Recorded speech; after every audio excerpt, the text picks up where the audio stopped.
क्या आपने कभी सोचा है कि अगर भगवान शिव स्वयं प्रकाश बनकर प्रकट हों तो वो स्थान कैसा होगा? कल्पना कीजिए, एक ऐसा ज्योतिर्लिंग जो किसी राजा ने नहीं, एक टूटे हुए देवता ने स्थापित किया। यह है भगवान शिव का पहला ज्योतिर्लिंग, वो स्थान जहां शिव ने पहली बार संसार को बताया, मैं पत्थर नहीं, मैं प्रकाश हूं। आज की यह कहानी सिर्फ एक मंदिर की नहीं है, ये कहानी है अहंकार के पतन की, भक्ति की जीत की, और उस क्षण की जब एक देवता झुका और शिव प्रकट हुए। ये है पहले ज्योतिर्लिंग की कथा। तो आइए, आपको ले चलता हूं उस पावन कथा की ओर। ये समय था सृष्टि के आरंभिक युगों का। तब चंद्रदेव केवल एक ग्रह नहीं थे, वे 16 कलाओं के स्वामी थे। सौंदर्य, शीतलता और मन के देवता थे। उनकी रोशनी से रातें उज्जवल होती थीं, वनस्पतियां बढ़ती थीं, समुद्र में ज्वार उठता था और मनुष्यों के मन शांत होते थे। इसी कारण दक्ष प्रजापति ने अपनी 27 पुत्रियों का विवाह चंद्रदेव से किया। यही 27 पुत्रियां आज आकाश की 27 नक्षत्र कहलाती हैं। इन सब पत्नियों में एक थी रोहिणी। वो सबसे कोमल, सबसे सुंदर और सबसे प्रेमपूर्ण थी। धीरे धीरे चंद्रदेव का हृदय केवल रोहिणी में ही बस गया। वे दिन रात उसी के साथ रहते, बाकी पत्नियों की ओर देखते तक नहीं थे। जो देवता संतुलन के प्रतीक थे, वही देवता अब असंतुलन का कारण बन गए, और बाकी 26 पत्नियां अकेली, उपेक्षित और अपमानित हो गईं। वे बोलीं, हम भी तुम्हारी पत्नियां हैं, पर हमारे लिए तुम्हारे पास न समय है न प्रेम। चंद्रदेव ने उनकी बातों को महत्व नहीं दिया। तब वे सभी अपने पिता दक्ष प्रजापति के पास पहुंची। उनकी आंखों में आंसू थे और हृदय में पीड़ा, और कांपते हुए स्वर में उन्होंने अपनी सारी व्यथा अपने पिता दक्ष प्रजापति को सुना दी। चंद्रदेव की उपेक्षा, तिरस्कार और पीड़ा। पुत्रियों की पीड़ा सुनकर दक्ष प्रजापति का हृदय व्याकुल हो उठा, और उन्होंने तुरंत चंद्रदेव को अपने समक्ष बुलवाया। दक्ष प्रजापति सिर्फ पिता नहीं थे, वे धर्म और व्यवस्था के रक्षक थे। उन्होंने गंभीर स्वर में चंद्रदेव को समझाया, हे चंद्र, तुम्हें अपनी सभी पत्नियों के साथ समान प्रेम और सम्मान करना चाहिए। किसी एक के प्रति आसक्ति और दूसरों की उपेक्षा धर्म के विरुद्ध है। पर चंद्रदेव के हृदय में रोहिणी का मोह ऐसा बस चुका था कि उन्हें न पिता का उपदेश दिखा, न धर्म की मर्यादा। लेकिन अपने तेज और सौंदर्य के अहंकार में चंद्रदेव दक्ष प्रजापति की वाणी को अनसुना कर गए, और दक्ष प्रजापति ने क्रोध में श्राप दिया, जिसने अहंकार में संतुलन को तोड़ा है, उसकी चमक भी टूटेगी। वो क्षीण होगा, गलता जाएगा और अंत में नष्ट हो जाएगा। और दक्ष प्रजापति के वचन इतने प्रचंड थे कि वे पूरे ब्रह्मांड में गूंज उठे, और उसी क्षण चंद्रदेव की ज्योति कांप गई। जो चंद्रमा कभी अमृत सा शीतल था, वो पीला पड़ने लगा। उसकी उजली कलाएं एक एक कर मानो बुझती हुई दीप शिखाओं की तरह मुरझाने लगीं, और पहली बार चंद्रमा का दर्द दिखाई देने लगा। फिर चंद्रदेव भय और पीड़ा से कांपते हुए ब्रह्मालोक की ओर दौड़े। चंद्रदेव ने ब्रह्मा जी के चरणों में सिर रख दिया। पितामह, मैंने अज्ञान में धर्म तोड़ा है, मेरा तेज बुझ रहा है, कृपा कीजिए। चंद्र, दक्ष का श्राप ब्रह्मांडीय नियम है, मैं उसे मिटा नहीं सकता, पर समाधान है। तुम्हें जाना होगा उसके पास जो नियमों से भी ऊपर है। जाओ श्री हरि विष्णु के पास।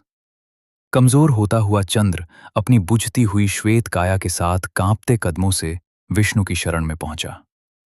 उसकी आवाज अब चांद जैसी नहीं, एक टूटे हुए भक्त जैसी थी। नाथ, मेरी ज्योति बुझ रही है, मेरा अस्तित्व मिट रहा है, क्या मेरे लिए कोई मार्ग शेष है? भगवान विष्णु ने उसे करुणा और गंभीरता से देखा, फिर धीमे पर अटल स्वर में कहा, चंद्र, दक्ष का शाप धर्म का विधान है। ये न्याय से उत्पन्न हुआ है, और मैं भी इसे भंग नहीं कर सकता।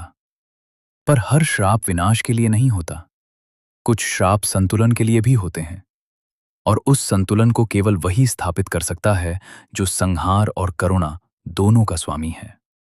फिर विष्णु ने दिव्य दृष्टि से चंद्रदेव की ओर देखते हुए कहा, महादेव, तुम्हें पूर्ण नष्ट होने से बचा सकते हैं, वही तुम्हारी बुझती ज्योति में नया जीवन फूंक सकते हैं। जाओ चंद्र, और शिव की शरण लो। और तब चंद्रदेव निकल पड़े प्रभास क्षेत्र की ओर। वहीं आकर चंद्रदेव ने अपने मुकुट उतार दिए। देवता नहीं, एक पश्चाताप से भरा अपराधी बनकर। उन्होंने वहां भूखे प्यासे, टूटे हुए पर अडिग श्रद्धा से दिन और रात ओम नमः शिवाय, ओम नमः शिवाय। उनका हर श्वास महादेव का नाम जपता था और हर धड़कन क्षमादान की प्रार्थना बन चुकी थी। इसी तप के बीच उन्होंने महामृत्युंजय मंत्र का अखंड जाप शुरू किया, ताकि मृत्यु नहीं, करुणा उन्हें स्पर्श करे।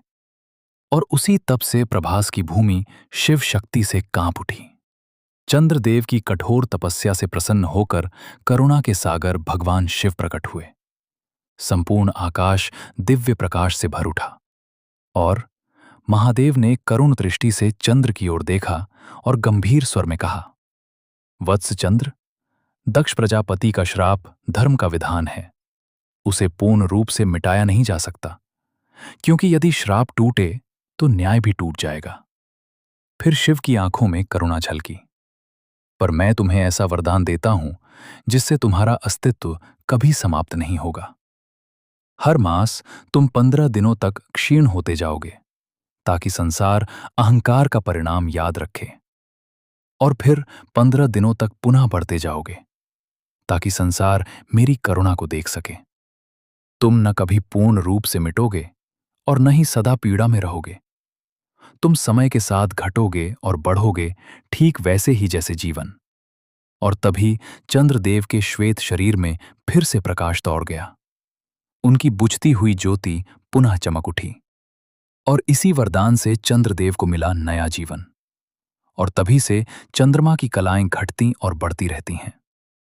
और फिर कृतज्ञ चंद्रदेव ने उसी पावन स्थान पर भगवान शिव के ज्योतिर्लिंग की स्थापना की। तब महादेव ने करुणा से कहा, जिस भूमि पर तुमने श्रद्धा और तप से मेरी भक्ति की है, उसी स्थान पर मैं सदा ज्योतिर्लिंग रूप में विराजमान रहूंगा। महादेव के ये वचन सुनते ही वो स्थान दिव्य ऊर्जा से भर उठा। यही बना धरती का पहला ज्योतिर्लिंग। और क्योंकि इसकी स्थापना सोम अर्थात चंद्रदेव और शिव उसके नाथ हैं, इसलिए ये कहलाया सोमनाथ। फिर कृतज्ञता से भरे चंद्रदेव ने प्रभास क्षेत्र में इस ज्योतिर्लिंग के लिए एक भव्य स्वर्ण मंदिर बनवाया। ये मंदिर केवल सोने से नहीं, पश्चाताप, भक्ति और समर्पण से बना था। यही था सोमनाथ का पहला और इतिहास का प्रथम स्वर्ण मंदिर। और फिर समय बदला, युग बदले, राजा आए, साम्राज्य गिरे। इस पावन मंदिर को अनेक बार तोड़ा गया, लूटा गया, अपवित्र करने का प्रयास किया गया। हर बार जब इसे गिराया गया, ये पहले से अधिक भव्य बनकर खड़ा हुआ। हर बार जब इसे मिटाने की चेष्टा हुई, ये और अधिक दिव्य होकर प्रकट हुआ। क्योंकि ये मंदिर पत्थरों से नहीं बना था, ये बना था महादेव की कृपा और चंद्रदेव की भक्ति से। और इसी कारण सोमनाथ आज भी खड़ा है, साक्षी बनकर कि जो शिव से जुड़ता है वो कभी नष्ट नहीं होता। और इसे हर हिंदू तक पहुंचाइए, ताकि हर सनातनी अपने समृद्ध इतिहास, पौराणिक गौरव और शिव भक्ति की विरासत से फिर से जागृत हो सके। क्योंकि जिसे अपना इतिहास याद रहता है, वही अपनाता है। जय सोमनाथ, हर हर महादेव। अगर आप ऐसी और वीडियोस देखना चाहते हैं तो हमारे चैनल को लाइक करें और सब्सक्राइब जरूर करें।